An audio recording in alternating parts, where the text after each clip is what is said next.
우리 신자들이 꼭 기억해야 할 두 가지 계명이 있습니다. 하나는 대계명이라고 하는 것이고요. 또 하나는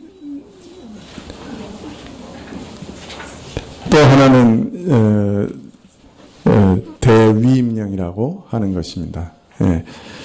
대계명은 내 마음을 다하고 목숨을 다하고 뜻을 다하여 주 너의 하나님을 사랑하고 내 이웃을 내 몸처럼 사랑하라 하시는 명령입니다. 대위임령은 가서 모든 족속으로 제자를 삼으라 하신 명령이지요. 이 앞에 있는 마이크를 꺼주세요. 네. 지난 시간에는 주는 것이 받는 것보다 복되다 하는 말씀을 예로 들어서 하나님을 사랑하고 이웃을 사랑하라 하신 이 대계명의 의미가 무엇인가에 대해서 말씀을 드렸습니다. 이 대계명, 하나님을 사랑하고 이웃을 사랑하라고 하는 말씀을 지킬 때 우리는 어떤 마음으로 순종해야 되는가? 이웃을 사랑하는 것을 다른 사람들이 알고 또 그것을 자랑하기 위해서 그런 동기로 지키는 것도 아니요. 이 땅에서 계명을 순종함으로 하나님의 많은 보상을 얻기 위함도 아니고 장차 천국에서 다른 사람들보다 더 많은 상과 명예를 얻기 위함도 아니라 오직 나를 사랑하신 하나님의 크신 사랑을 내가 알고 나도 하나님을 사랑하는 것이요. 죽을 죄인을 사랑하사 십자가를 통해 용서하신 하나님의 긍휼히 여기심을 입은 자로 나도 이웃의 궁핍과 연약을 채우는 마음으로 하나님과 이웃을 사랑해야 한다. 그렇게 말씀을 드렸습니다. 하나님을 사랑하고 이웃을 사랑하라 하는 이 말씀도 사실 성경에서는 어떤 자세로 지켜야 하는가 하는 것을 구체적으로 가르쳐주고 계시는 것이죠. 그리고 만일 어떤 신자가 이런 마음으로 다른 어떤 동기나 욕심이나 육적 마음이 아니라 좀 순수하게 하나님을 사랑하고 참 하나님의 사랑 때문에 이웃도 사랑한다고 하면 그는 이미 자기 자신 안에 자신이 참된 신자라 성령께서 내 안에 계시다 하는 가장 강력한 증거를 가지게 된 것이다. 또 자신이 하나님의 형상을 닮는 놀라운 은총을 얻은 사람이라 하는 것을 알게 되는 것이죠. 그래서 이것 자체가 참 사람이 받을 수 없는 상 중에 가장 큰 상이다. 그렇게 말씀을 드렸습니다. 내가 어떤 다른 목적이나 욕심이나 다른 육적인 어떤 이유 때문이 아니라 하나님의 사랑을 받았기 때문에 하나님을 순수하게 사랑하고 또 이웃을 내 몸처럼 사랑할 수 있게 된다고 하면 그것이 바로 하나님이 우리에게 주시는 가장 큰 상급이다. 그렇게 말씀을 드렸어요. 그건 하나님만 주실 수 있는 상이에요. 또 사실 하나님께서 주신 모든 계명을 우리가 순종할 때도 우리는 이 대계명의 정신 아래 순종해야 하는 것입니다. 주는 것이 받는 것보다 복되다 하는 이런 말씀뿐만 아니라 하나님이 주신 모든 계명을 우리는 순종할 때 하나님을 사랑하고 이웃을 사랑하는 마음을 가지고 그것을 동인으로 순종해야 하는 것이죠. 또 이런 마음으로 순종해야 그것이 하나님이 받으실 만한 참된 순종이 되는 것이에요. 이런 정신없이 지켜지는 계명 순종은 그냥 선한 모양은 있지만 하나님이 그것을 참된 선으로 인정하지는 않으세요. 그래서 칼빈은 하나님을 사랑하고 이웃을 내 몸처럼 사랑하는 마음으로 순종한 계명 순종만 영적인 선이라 참된 순종이라 하나님이 그것만 받으신다. 그렇게 말했던 것입니다. 사실 그래서 우리가 선을 행한 다음에도 우리는 우리 속에서 하나님을 사랑하고 이웃을 내 몸처럼 사랑하지 못한 그 부족한 것들을 늘 회개해야 되는 것이에요. 그래서 신자는 선을 행하고도 회개하는 사람이에요. 아, 내 선에, 내 삶에, 내 행위에, 내 사랑에 이렇게 부족한 점이 많았습니다. 나는 참 하나님 앞에서 죄인입니다. 회개합니다. 그렇게 회개하는 것이에요. 우리가 참 남에게 준다고 하는 것이 참 어렵지요. 그러나 주는 것이 받는 것보다 복되다 하는 말씀을 따라서 다른 사람에게 준다고 해도요. 그것이 참 쉬운 게 아니에요.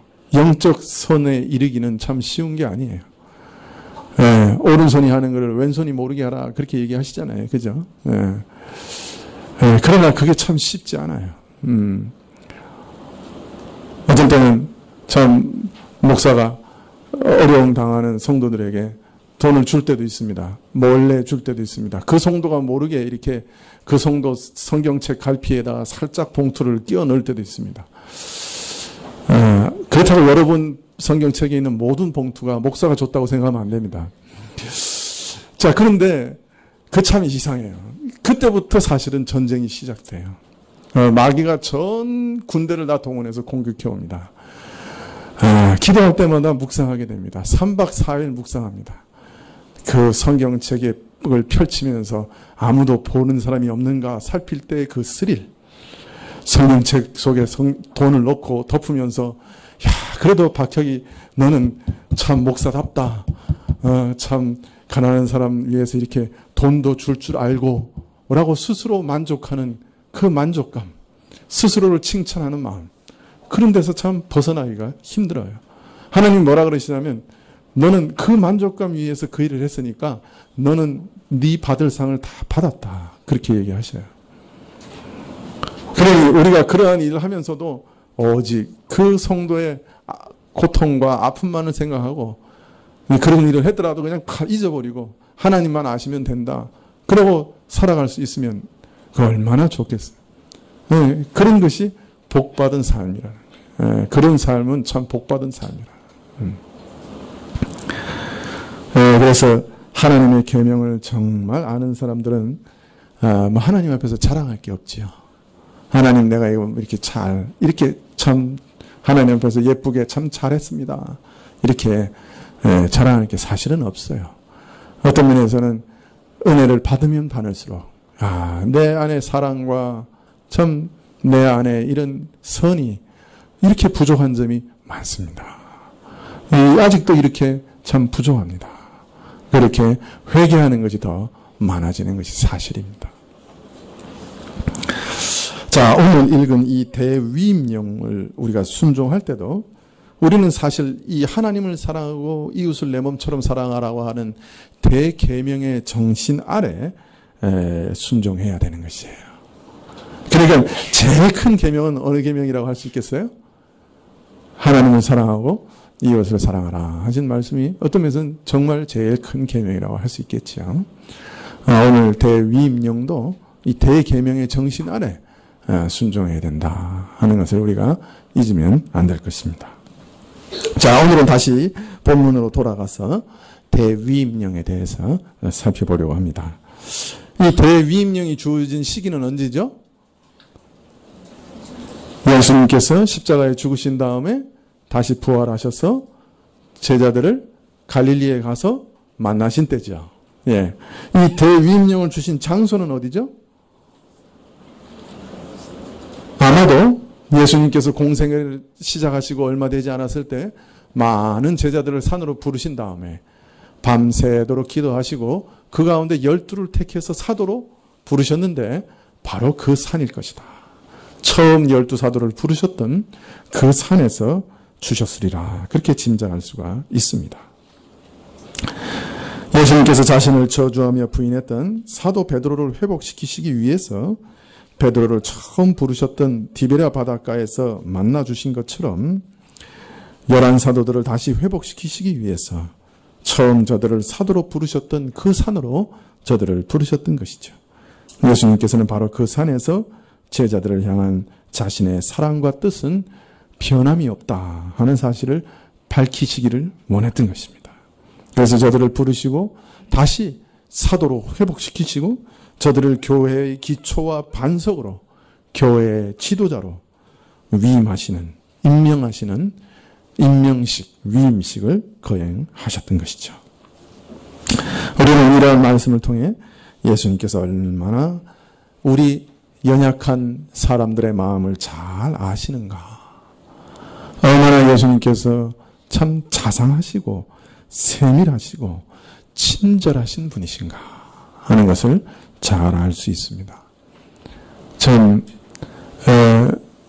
예수님을 처음 만나서 산에서 예수님으로부터 사도의 놀라운 직분을 임명받았을 때 이 사도들이 얼마나 마음이 기뻤을까요? 그러나 예수님 십자가에서 다 예수님 버리고 도망갔을 때 저들의 마음은 또 얼마나 낙담되었을까요? 그런데 저들의 마음을 위로하고 또 일으켜 주시기 위해 일부러 갈릴리에서 나를 만나자, 그렇게 하신 후에 아마도 그 처음 사도로 부르셨던 그 산으로 다 부르시고 그 산에서 만나자고 약속하시고 또 그 산에서 다시 사도의 직분을 회복시키실 뿐 아니라 초대교회의 지도자들로 세우시는 특별한 위임식을 행하심으로 낙심하고 좌절한 사도들을 다시 일으켜 주시는 그 예수님의 마음을 우리는 지금도 기억해야 할 것입니다. 우리는 종종 영적 침체에 빠질 때도 있습니다. 그 이상해요. 항상 좋으면 좋은데 그렇지 않습니다. 신자가 살아갈 때는 육신이 연약해서 침체에 빠질 때도 있고, 환경 때문에 침체에 빠질 때도 있고, 여러 가지 죄 때문에 침체에 빠질 때도 있고, 아주 수십 수백 가지 이유 때문에 우리 영적으로 신앙이 침체될 때도 있습니다. 또 자주 그럴 때도 있죠. 그럴 때마다 내가 하나님께 나아가면 다시 돌이켜질 수 있을까?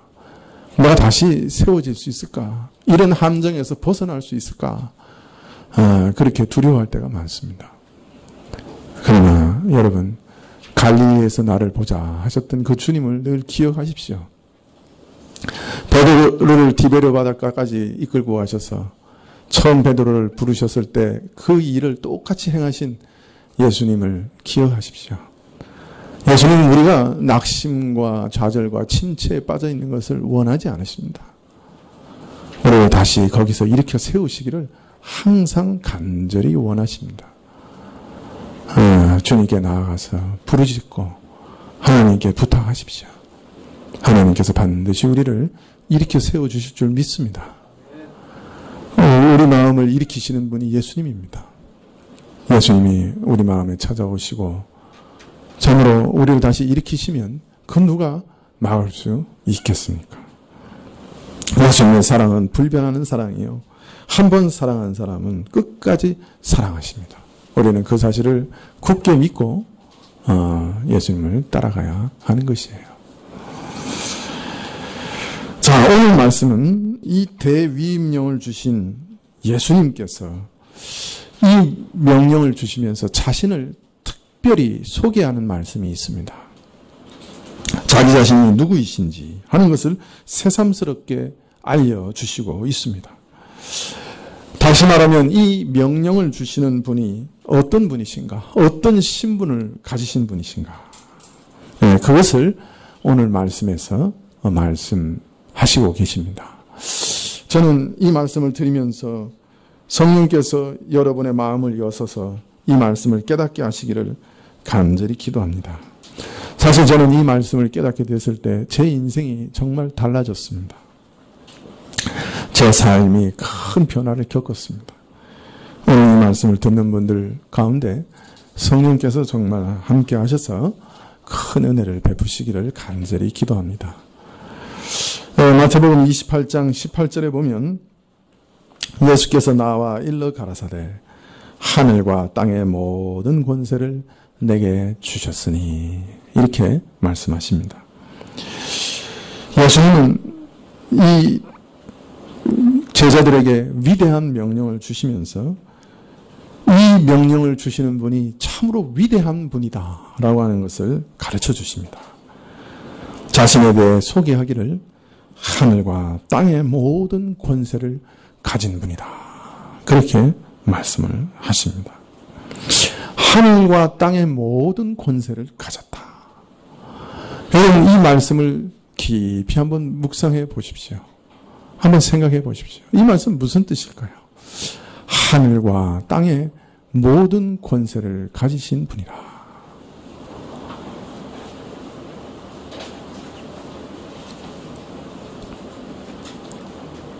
여러분, 이 나라에 많은 사람들이 대통령이 되려고 그럽니다.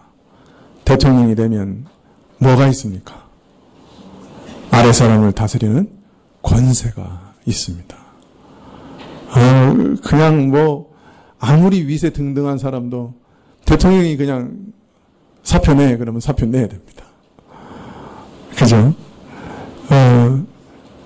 그래서 사람들이 대통령 앞에 가면 쩔쩔맵니다. 네. 특별히 요 사이는 더 쩔쩔맨다 그래요. 그래서 사람들 대통령 되는 거 좋아하는 것 같아요. 그러나 사실 대통령의 권세도 어떻습니까? 정말 한계 지어져 있죠. 그죠? 대통령도 자기 마음대로 하는 것 얼마 되지 않습니다. 국무총리 아무리 자기가 원하는 사람 시키려고 해도 요새는요, 뒷조사가 하도 심해가지고 아무도 안 하려고 합니다. 흠결이 없는 사람이 없으니 대통령 시키려고 그러면, 국무총리 시켜주려고 그러면 아무도 안 합니다. 우리 교회 교인들 시키면 될 것 같은데. 저는 안 할랍니다. 여러분, 권세가 그렇게 좋은 거죠. 그런데 이 세상의 모든 권세는 다 한계에 지어져 있습니다. 그런데 오늘 어떤 분이 말씀합니다. 하늘과 땅의 모든 권세를 내가 가졌다. 여러분, 이 말이 정말 어떤 의미입니까?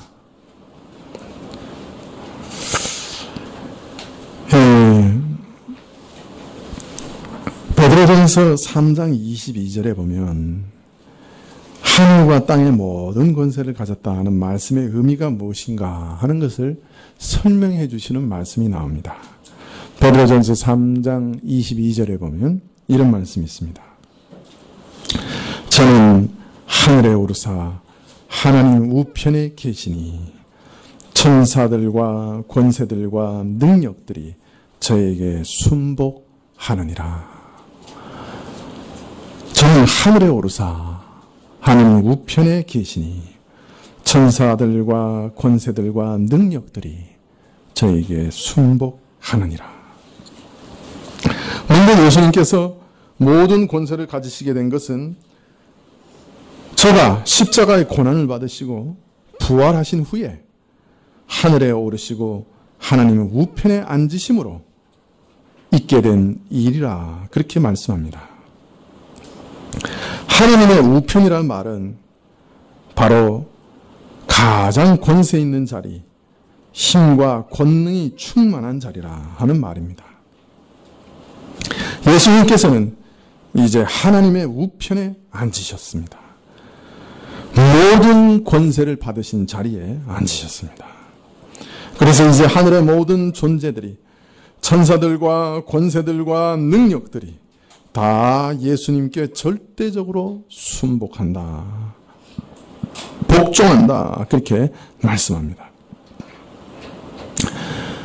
즉 예수님께서는 십자가의 고난 이후에 육신을 입은 채로 부활을 하셨습니다. 그 육신이 썩지 않는 몸으로 변화되어 부활하셨습니다. 그리고 육신을 입은 채로 하늘에 오르셨습니다. 그럼 이제 영원히 사람이시민 동시에 하나님으로 존재하시고 또 영원히 신인으로 계실 겁니다. 성육신 이전에는 예수님은 삼위일체 하나님의 이위로서 그의 신성이 온 세계에 충만하였습니다. 그러나 그가 성육신 하신 다음에는 사람의 인성을 덧입었고, 그런데 부활하신 이후에는 그 인성을 벗어버린 게 아니었어요. 그 인성을 그대로 입으셔서 그 인성 가지고 부활하시고 그 인성 그대로 하늘에 오르셔서 하나님 우편에 앉으시고 하늘의 모든 영광을 받으신 거예요. 자, 그래서 우리가 천국에 가면 하나님은 환한 빛으로만 보게 되겠지만, 그의 임재 영역에서 환한 빛으로만 드러나시겠지만, 예수님은 어떤 분으로 보게 돼요? 얼굴과 얼굴을 맞대면서 볼 수 있게 됩니다. 그의 눈과 그의 코와 그의 입과 그의 귀를 보게 될 거예요. 그의 수정같이 맑은 눈을 보게 될 거예요. 그의 찬란한 태양과 같은 영광을 보게 될 거예요.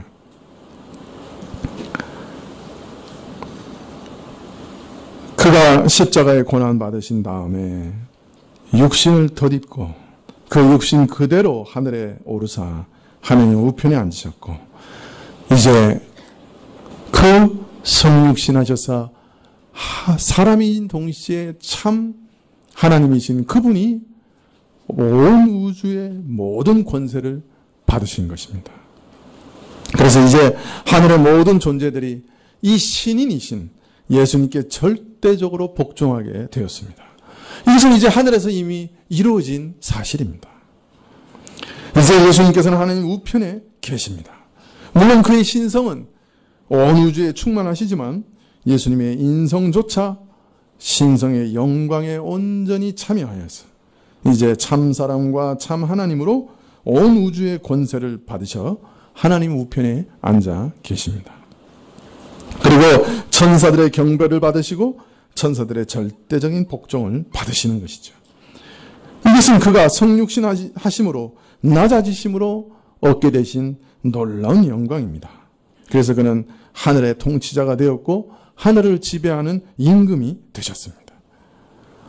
그래서 모든 영물들, 영계에 있는 모든 천사들이 성육신 하셔서 육신을 입으신 그 예수님께 복종한다. 그렇게 말씀하고 있습니다. 자, 그러면 하늘을 지배하시는 분이 땅은 지배하지 않으실까요? 네. 예수님께서 받으신 영광과 권세, 그리고 그가 이 땅도 지배하시는 것을 잘 보여주시는 말씀이 계시록에 나옵니다. 여러분, 우리가 한번 계시록을 펼쳐보실까요?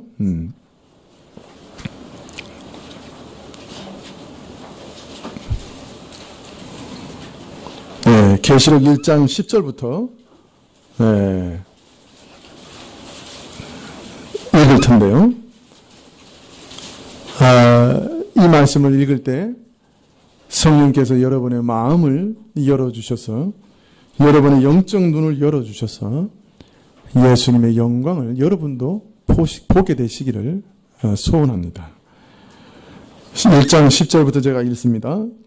주의 날에 내가 성령에 감동하여 내 뒤에서 나는 나팔 소리 같은 큰 음성을 들으니 가로되 너 보는 것을 책에 써서 에베소, 서머나, 버가모, 두아디라, 사데, 빌라델비아, 라오디게아 7교회에 보내라 하시기로.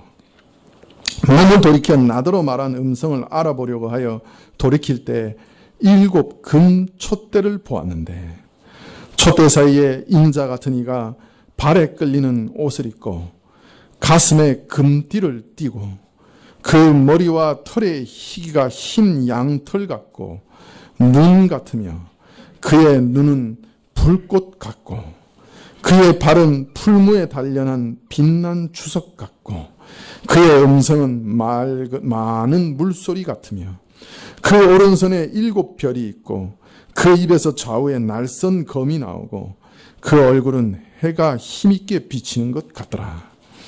내가 볼 때 그 발 앞에 엎드려 죽은 자 같이 되매 그가 오른손을 내게 얹고 가라사대 두려워 말라.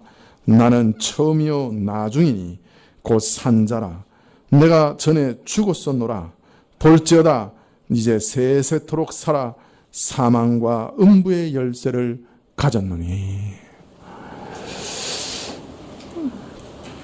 이 말씀을 보면 지금 예수님이 하늘에 계시는 그의 영광의 모습을 볼 수 있습니다. 그리스도께서는 지금 대제사장의 긴 옷을 입으시고 우바스 정금띠를 띠시며 참으로 변화산에서 보여주셨던 그 신성의 능력을 그대로 다 드러내시며 태양과 같이 빛나시며 주석같이 참으로 영리하시며 찬란한 영광 가운데 계십니다.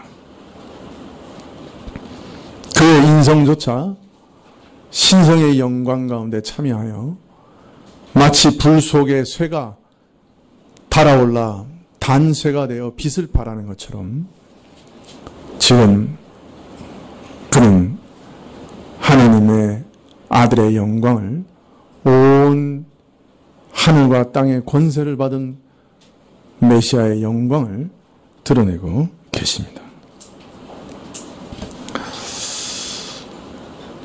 그 모습을 보자 사도 요한은 그저 사람으로서 그 영광을 보자 마치 죽은 것 같이 쓰러졌습니다. 마치 썩어 문드러지는 것처럼 풀썩 넘어졌습니다. 이 사도 요한은 지상에 예수님 계실 때는 늘 그 품이 사도 요한의 차지였죠. 예. 식사하실 때 유대인 식사는 늘 이렇게 옆으로 이렇게 기대서 하는 거 아시잖아요. 그때 사도 요한은 늘 그 머리를 예수님의 가슴에 기대서 식사했던 사람이에요. 예수님께 참 친밀하게 참 기대어서 같이 식사도 하고 늘 예수님과 함께 먹고 마셨던 그인데 예수님이 하늘에 오르셔서 영광을 받으신 이후에 그 모습을 볼 때 그는 마치 죽은 자처럼 쓰러졌다. 그 영광이 너무 찬란해서. 그 영광이 얼마나 찬란하면 사람이 그저 죽은 자처럼 쓰러질까. 예수님께서 지금도 이런 영광 가운데서 온 세계를 통치하고 계시는 분이신 거예요. 계시록 2장 1절에 보면 그런데 그분이 7 금촛대 사이를 거니시는 분이라 그렇게 말씀하고 있습니다. 그리고 7 금촛대는 계시록 1장 20절에 보면 이 지상의 7 교회라 이렇게 말씀합니다. 이 지상의 교회는 금촛대처럼 빛을 세상에 발하고 있는데요. 그 금촛대가 계속 빛을 발하게 하기 위해서 그 금촛대에 기름을 공급하고 그 심지를 세우는 일을 지금 누가 하고 계시는 거예요? 예수님께서 하고 계시는 거예요. 마치 옛날 성막에서 성소에 7 등잔이 있어서 그저 7가지로 나누어진 등잔에 참 제사장들이 늘 기름을 붓고 심지를 세우고 했던 것과 같이 예수님께서는 지금도 교회의 은혜를 공급하고 계시는 것입니다. 그는 오늘도 교회를 지금 교회 가운데 운행하시면서 교회를 돌보고 계시는 거예요. 오늘도 이 성가교회가 이 땅에서 정말 교회답게 세워지고 빛과 소금의 역할을 감당할 수 있도록 예수님께서 우리 한 사람 한 사람 가운데 운행하고 계시고 거닐고 계시고 우리 가운데 성령을 공급해 주시고 우리 안에 빛을 발하도록 우리를 일으키시고 계시는 거예요. 교회는 바로 이런 존재예요. 예수님께서 늘 간수하시고 늘 돌봐주시고 그 불꽃이 꺼지지 않도록 늘 살피시는 그것이 바로 교회예요. 예수님께서는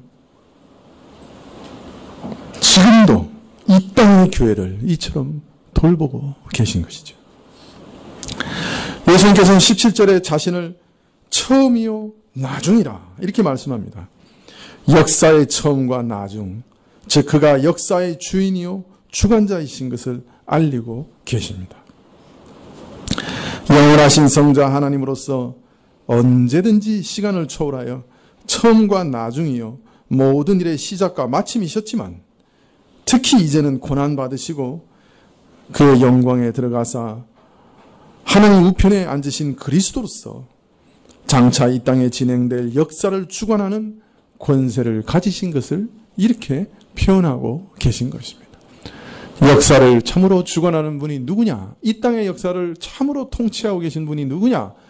처음이요 마지막이신 그리스도시다 라고 선포하고 계신 거예요. 그래서 계시록의 앞날을 알리는 참 인을 뗄 자가 없을 때 누가 와서 그 인을 뗍니까? 그리스도께서 떼시잖아요. 그럴 수밖에 없는 것이 그리스도가 바로 이 인류의 모든 역사의 처음이요 마지막이시기 때문에 인류를 주관하고 정말 다스리시는 유일한 통치자이시기 때문에 그가 인을 떼실 수가 있었던 것이죠. 18절에 예수님은 이제 세세토록 살아있어 사망과 음부의 열쇠를 가졌다. 그렇게 선언하고 계십니다. 그의 권세는 죽음과 죽음의 영역을 다스리는 권세라는 뜻입니다. 세상의 어떤 권세가 죽음과 죽음의 영역까지 그 뜻대로 좌우할 수 있겠습니까? 살고 죽는 것을 누가 좌우할 수 있겠습니까? 세상에 수많은 권세들이 있어서 저마다 그 강함을 자랑하며 국민들의 살고 죽음을 자신들이 주장하는 것처럼 자랑하지만 그러나 진정한 죽음의 열쇠, 음부의 열쇠를 가지신 그리스도의 권세와 비교하면 그것은 유치한 허장성세에 불과합니다. 왜냐하면 이 세상의 모든 권세도 그 자체가 죽음의 포로요, 희생물이기 때문입니다. 어느 권세자가 죽음에서 완전히 자유로울 수가 있습니까? 어느 권세가 참으로 자신의 생명을 좌지우지할 수 있습니까? 유사일의 최대의 권세를 누리게 된 진시황이 그 다음에 한 일이 뭡니까? 자기 생명을 다스려 보려고. 그러나 일설에는 진시황의 생명을 늘려주기 위해서 도사들이 만든 환약 속에 수은이 너무 많이 들어서 진시황은 수은 중독으로 죽었다. 그런 얘기도 있습니다. 더 오래 살려고 하다가 더 빨리 가게 된 것이죠. 제국을 다스리는 황제도 자신의 생명은 1촌도 연장하지 못했지요. 그도 죽음의 포로일 뿐이었지. 그러나 오늘 자신의 죽음으로 죄와 죽음을 이기신 분이 여기 계십니다. 이 때문에 사망과 음부까지 다스리는 권세를 얻으신 분이 여기 계십니다. 하나님께서 죽은 자를 살리심과 같이 아들에게도 그러한 권세를 이제 주셔서 아들로 하여금 원하는 자를 다 살리도록 하셨습니다. 모든 심판의 권세를 주셔서 불신앙하고 배척하며 그를 부인하는 자로 하여금 심판을 받아 영원한 죽음을 당하게 하시는 것입니다.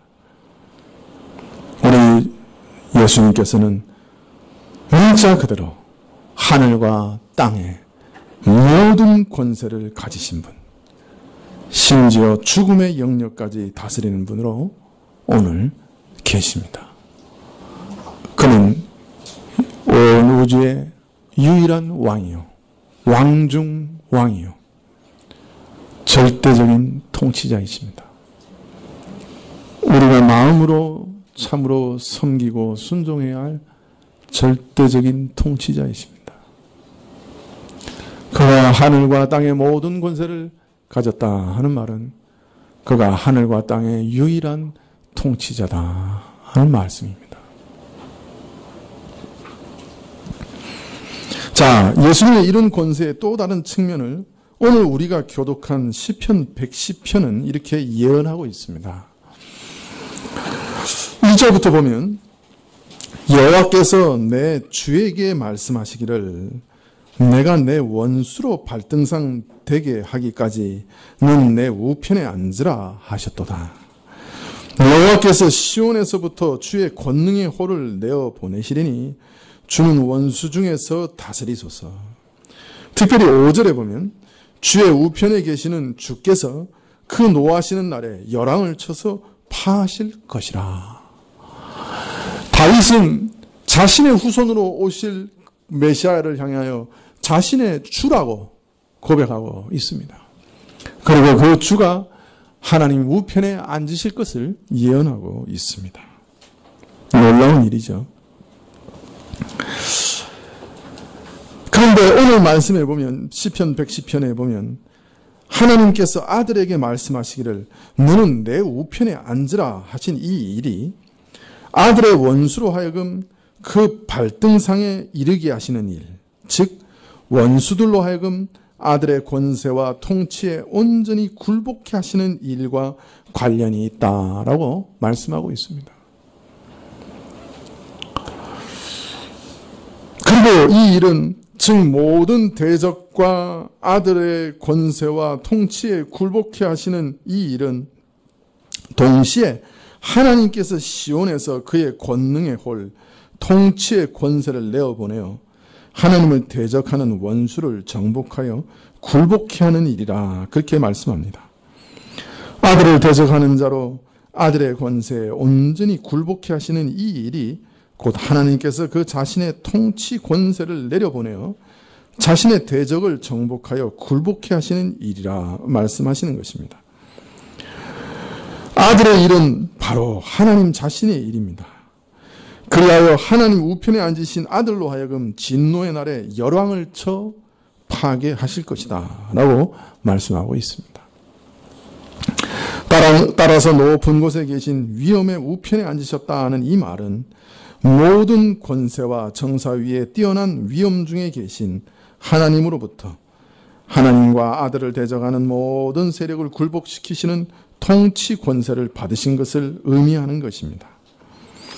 하나님 우편에 앉으셨다고 하는 것은 모든 대적을 부수시는 권세를 얻으신 것을 말씀하시는 것입니다. 모든 권세와 정사에 뛰어나신 위엄의 하나님으로부터 이런 통치의 권세를 받으시고 다스리시는 그리스도의 통치는 모든 대적 세력을 멸하여 그 발 아래 굴복시킬 때까지 계속될 것이다 라고 시편 110편은 노래하고 있습니다. 여러분, 그리스도의 권세는 지금 하늘에서 완전히 이루어졌습니다. 완성되었습니다. 하늘의 신령한 세계에 속한 모든 존재들, 스랍과 천사들, 그저 그룹들, 권세들, 모든 영적인 생물들이 그리스도 앞에 경배하며 절합니다. 두 날개로는 그 얼굴을 가리고 두 날개로는 날며 두 날개로는 다리를 가리며 거룩하다 거룩하다 만군의 여호와여라고 노래하며 경배하던 그 천사들이 바로 우리 예수님을 그렇게 경배하며 높이고 순복하고 있습니다. 그의 신성의 영광은 이제 온전히 드러나 만물이 그 앞에 복종하고 있습니다. 그리고 이제 예수님께서는 이 땅의 온 인류의 주관자로 세우심을 받으셨습니다.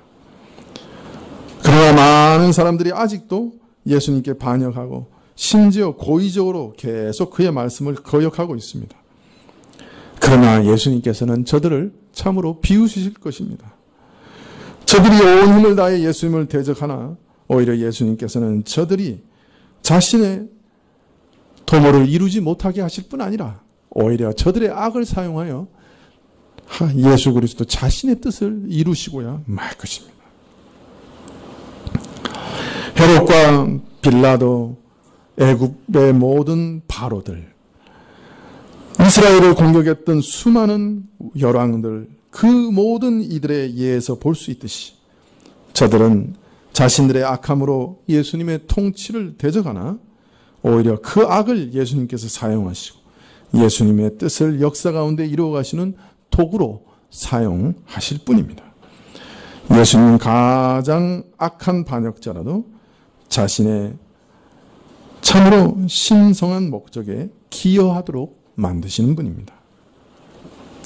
지옥과 그 모든 군대와 세상의 왕들과 지도자들이 연합하여 음모를 꾸민다 할지라도 그리스도의 뜻을 저항하거나 막을 수는 전혀 없습니다.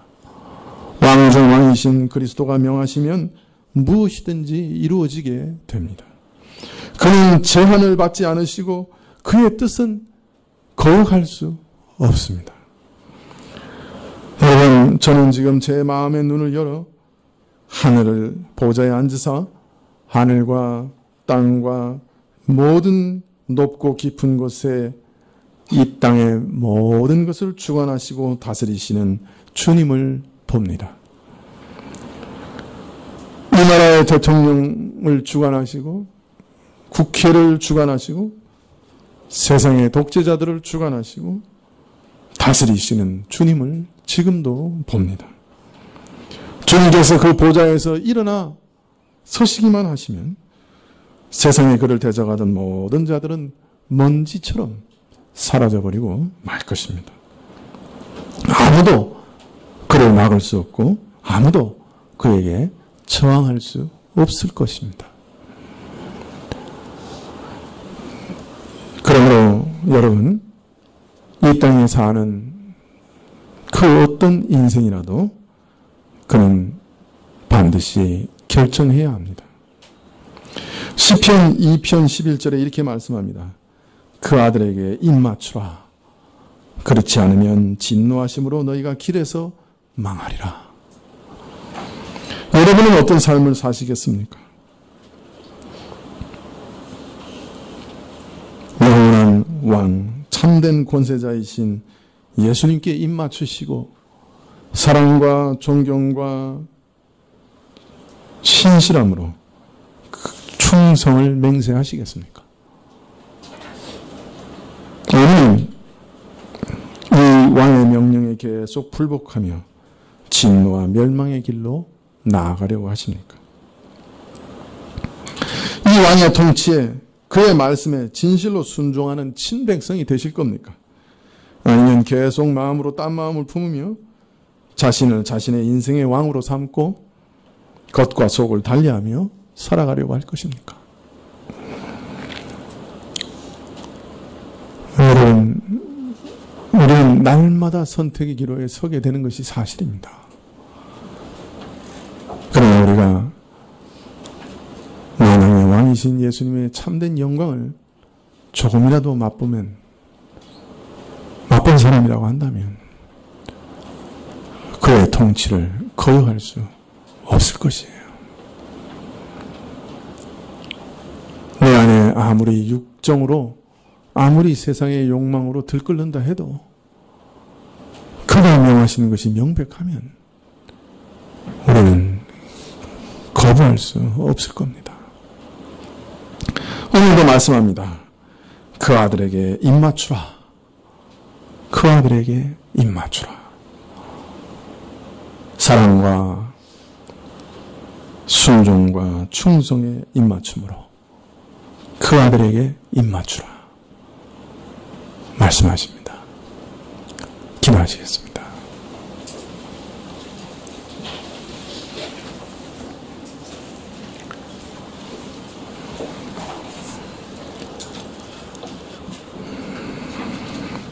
주여, 우리 다친 눈을 여셔서 주께서 받으신 영광을 보게 하여 주옵소서.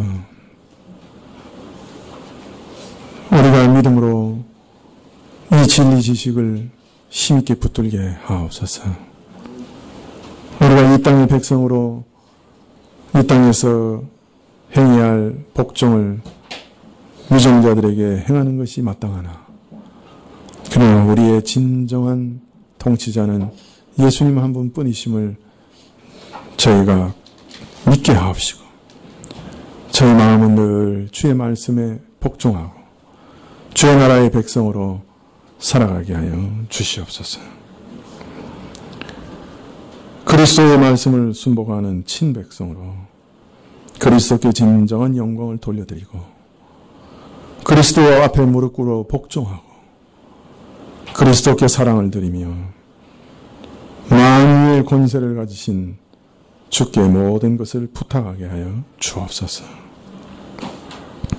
그에게 입맞추며 그에게 친밀하게 나아가며 그에게 사랑을 드리게 하옵소서.